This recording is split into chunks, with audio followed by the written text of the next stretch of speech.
मेरे रे दाता तुम हो, तुम लग मेरी दौड़। मैं आया शरण या परी और न दूजी ठोर।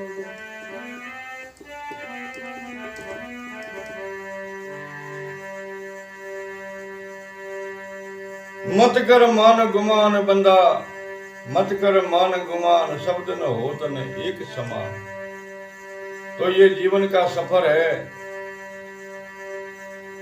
उम्र 100 साल हो, चाहे 120 साल हो, 90 साल हो, 80 साल हो, लेकिन जीवन के सफर में कई उतार चढ़ाव आते हैं। कई बार सुख मिलता है, कई बार कष्ट आते हैं। तो ये जीवन का यही रीत है। मनुष्य जन्म परमात्मा ने दिया, इसमें जो अच्छा कर्म करता है उनको अच्छे फल मिलते हैं।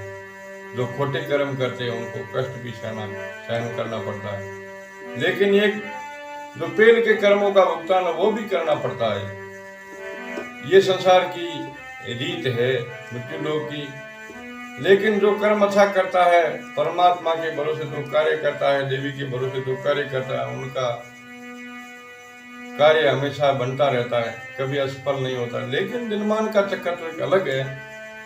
तो ये इस भजन में बताया है। मैं आज आपको बोलकर सुनाऊंगा, गाने के अलावा।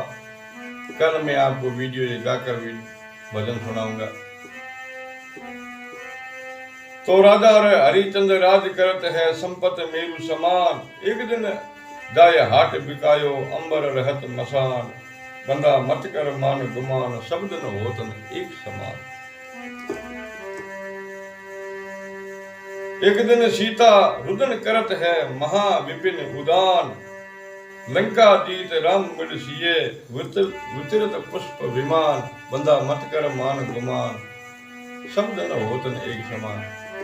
सीता जी का हरण दुष्ट रावण ने किया था, और अशोक वाटिका में बहुत विलाप किया, बहुत रुदन किया, बहुत कष्ट सहन किया। लेकिन दिनमान अच्छा आया तो राम ने रावण को मार करके लंका जीत ली और सीता जी का मिलन हुआ और पुष्पक विमान पर बैठ करके अयोध्या आए। तो ये दिनमान का चक्कर। एक बार तो उनको कष्ट और वन में जाना पड़ा, वहां से सीता का हरण हुआ, और फिर दिनमान अच्छा आया तो सीता मिल गई और राज भी मिल गया। तो ये दिनमान का फिर होता राजा हरिचंद्र। वो हमेशा दान करने वाले सत्यवादी राजा थे। उनकी राज में प्रजा सुखी थी। लेकिन कोई दिनमान का चक्कर, पहले के जन्मों का चक्कर, उनके कारण उनको कष्ट सहना पड़ा। सब राजपाट छूट गया और एक दिन वो अपना कर्जा चुकाने के लिए अपने पुत्र और स्त्री को, रानी जी को बाजार में बेचना पड़ा और खुद बिक करके मसानों में पहरा देना पड़ा। ये दिनमान का चक्कर होता है। महान सभापति द्रौपदी का तीर दुशासन तान। एक दिन युधिष्ठिर राज करते है, सहाय श्री भगवान। तो वो 5 पांडवों की स्त्री महान धनुर्धर दुर्योधन, माफ करना, महान धनुर्धर अर्जुन, उन्होंने स्वयंवर में लक्ष्मी जी की, वो द्रौपदी जी के स्वयंवर में मछली का निशाना साधकर उनको जीत लिया था और उनकी वरमाला पर उनका अधिकार हुआ। उनकी रानी, 5 पांडवों की रानी, और उसका एक दिन भरी सभा में जहां राजा धृतराष्ट्र और महान भीष्म पितामह और धर्मात्मा विदुर, ऐसे ऐसे महान राजा धर्मात्मा भी थे, और सबका प्रभाव वो दुष्ट दुशासन का, दुष्ट दुर्योधन का ऐसा पड़ा, क्योंकि उनका अन्न खाया था। अन्न का प्रभाव ऐसा खोटा होता है। मैंने एक वीडियो भेजा है, किसी गुजराती बंदे ने वो एक वार्तालाप की, बहुत सुंदर है वो। मैंने इस YouTube पर वीडियो भेजा है, जो इससे पहले वो आप जरूर सुनना। तो ये अन्न का असर होता है। तो उन्होंने जो अन्न खाया था दुष्ट का, उनका असर के कारण से द्रौपदी को कोई नहीं बता सका, लेकिन पांडु इतने शक्तिशाली थे, महान भीम जितनी शक्ति तो किसी के पास नहीं थी, लेकिन कोई बचाव नहीं कर सका।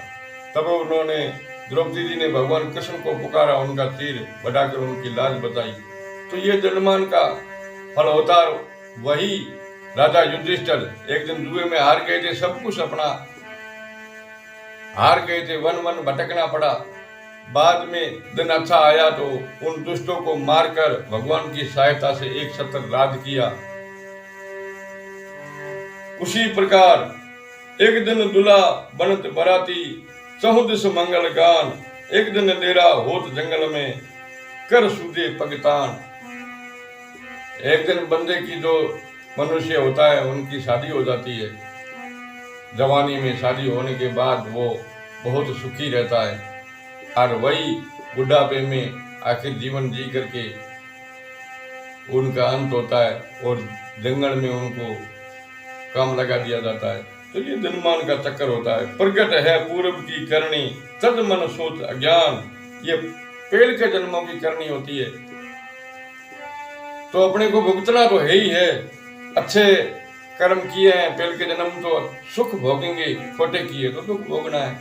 सूरदास गुण कह लिखूं वर्णू, विदना अंक प्रमाण। जो विधाता ने जो किया है उनको जो मंजूर है वही होगा। सो शैण करोड़ बुद्ध कर देखो, सब कोई अण होनी होनी नहीं होनी वैसो होय। हर कयोर भी लिखियो रह रह लिखिया, अंक तिल बधै न राई घटे देम दीव नितंत। उसमें न तो कोई तिल बड़ा बढ़ा सकता है, न कोई घटा सकता है। शीत हरि दिन एक निशासर, लंक लही दिन ऐसो ही आयो।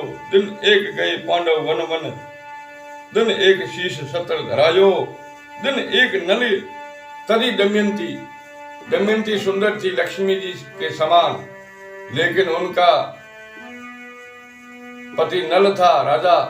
उनके स्वयंवर में देवता भी आए थे उनका वर्ण करने के लिए, लेकिन दमयंती ने राजा नल को चुना। उनको हृदय में पहले बिठा रखा था, और देवताओं ने बदला लेने के लिए नल के साथ छल करके जुआ में हरा दिया और उनको राज छीन करके एक ततरिया के साथ वन में भेज दिया। और बाद में वो ततरिया भी देवताओं ने पक्षी का रूप करके छीन ली, उनको नंगा कर दिया। और दमयंती ने आधा तीर फाड़ करके राजा नल को दिया। नल ने देखा कि मेरे कारण मेरी रानी दमयंती वो भी दुख पा रही है, तो वो वन में उनको सोते हुए छोड़ करके कहीं चला गया। और दमयंती बहुत दुखी हुई, इतना कष्ट सा विलाप करती रही, पागल की तरह उधर उधर वन में भटकती रही। पतिव्रता स्त्री थी, फिरते फिरते एक दिन कोई नगरी में गई, वहां उनकी मासी थी, और मासी ने विदर्भ राजा को समाचार भेजा कि आपकी पुत्री दमयंती मेरे पास है और बहुत दुखी है। और दमयंती का दिन अच्छा आया, फिर स्वयंवर रचा और नल राजा वहां पर आई। ये मैं कथा एक दो दिन में आपको जरूर सुनाऊंगा, बहुत करुणा भरी, हृदय को उद्दीर्ण करने वाली है। ये मैं इसका वीडियो बना करके आपको पेश करूंगा जरूर, इसलिए चैनल को सब्सक्राइब करें। शीत हरि दिन एक निशासर, लंक लही दिन ऐसो ही आयो। दिन एक गए पांडव वन वन, एक दिन शीश सत्र धरायो। दिन एक नल तजी दमयंती, एक दिन मिलकर बहु सुख पायो। सोच प्रवीण कसु न करो, किलतार यही विधि खेल रचायो।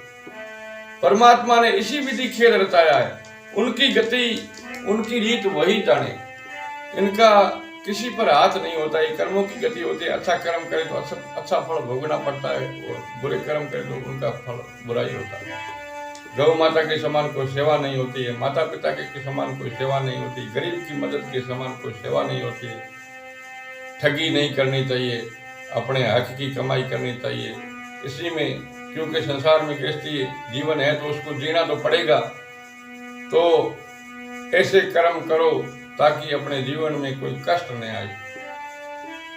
कर्मों से राम लखन वन पधारे, कर्म से हरि सीता सुकुमारी। कर्म से राजा मोर दद ने चलाई अपने पुत्र पर आरी। कर्म से राजा राज करत है, कर्म से बन जात भिखारी। कर्म से बिका राज हरिचंद, कर्म से बिक पुत्र अरु नारी। काई सोच कर बंदा ये कर्मों की गति सबसे न्यारी, कर्मों की गति अलग होती है। तो मैंने ये आपको भजन बोलकर सुनाया, शब्द न होत न एक समान, ये मैं अगले वीडियो में आपको गाकर जरूर सुनाऊंगा। इसलिए आपको ये अच्छा लगे तो लाइक शेयर करें और कमेंट बॉक्स में लिखे ताकि मैं आपको गाकर सुनाऊं। और राजा नल और दमयंती की कथा है जो बहुत हृदय को विदीर्ण करने वाली है, वो मैं आपको पेश करूंगा। इसलिए कमेंट बॉक्स में लिखे राजा दमयंती और नल की कथा सुनाऊं तो कमेंट बॉक्स में लिखे और इस वीडियो को लाइक करें ताकि मुझे पता चले तो आपकी इच्छा है सुनने की, तो मैं जरूर इनका वीडियो बनाकर राजा नल और दमयंती का पेश करूंगा। इस भजन को भी गाकर आपको पेश करूंगा। जय सिया राम, वंदे मातरम। कृपया चैनल को सब्सक्राइब करें, अच्छा लगे तो लाइक करें और अपने दोस्तों के साथ शेयर भी करें ताकि ये, और इस चैनल में यही प्रयोजन है जो मेरे पास थोड़ा बहुत, मैं ज़्यादा ज्ञानी नहीं हूँ लेकिन जो सत्संगों में जाता हूँ मेरे पास थोड़ा बहुत ज्ञान है और सत्संगों में अच्छे अच्छे भजन हैं जो मैं आपको हमेशा पेश